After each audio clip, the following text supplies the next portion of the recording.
Sa laot lang talaga kami umasa. Wala kaming inaasahan maliban sa pangisda. Walang kaming saka ng palay, wala ditong palay. Dagat lang talaga. Dahil dito ka na coastal barangay, dami talagang maranasan mo na masamang panahon. Naninira ng mga mga kabuhayan namin, yung bangka, yung kahit yung mga bahay sa ng dagat, masira sa alon na kahit normal lang na namihan.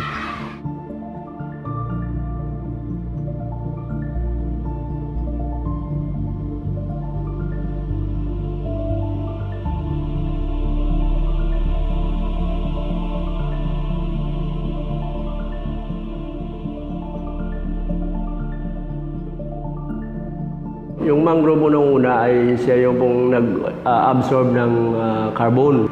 At the same time, yung mangrove ay isang uri ng habitat kung saan pwedeng doon na mismo mamumuhay yung mga maliliit na nabubuhay doon sa coastal area, specifically mga crabs natin, yung fish, yung shrimp, na makikita natin doon sa area. Yung bamboo pens at saka yung breakwater, yung community ang gumawa noon. Para naman sa atin to, hindi naman para sa ibang tao eh. Kaya sabi ko kahit mahirap, gagawin natin.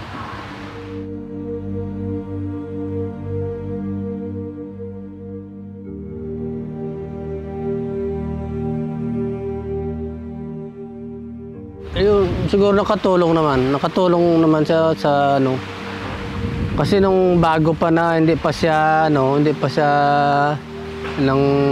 nasira, nakita namin na yung alon dito sa loob medyo talaga humina talaga.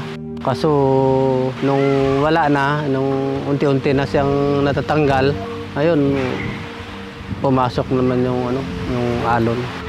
Tapos nung umalis nung pagkatapos na ng project ng CI, okay pang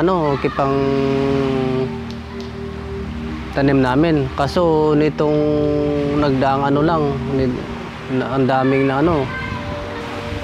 kahit sinabi ko parang walang mangyari.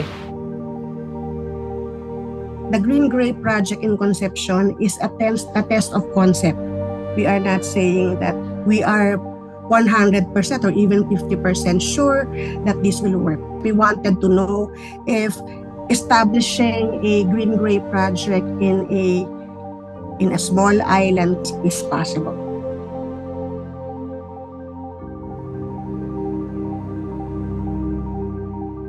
Makikita natin yung nagiging activity doon ay parang may nagkaroon ng shortcut, na dapat ay hindi sana na gusto nating madalian tapos doon na tayo mismo mag-uumpisa na hindi suit or hindi dapat doon sa area.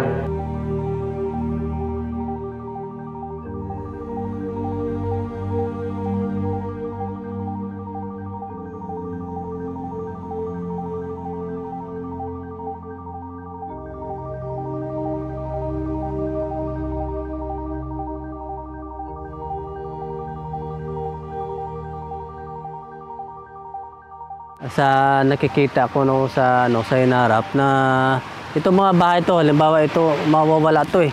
Kasi tumataas yung tubig, lumalaki yung dagat, saka lumalakas yung mga bagyo.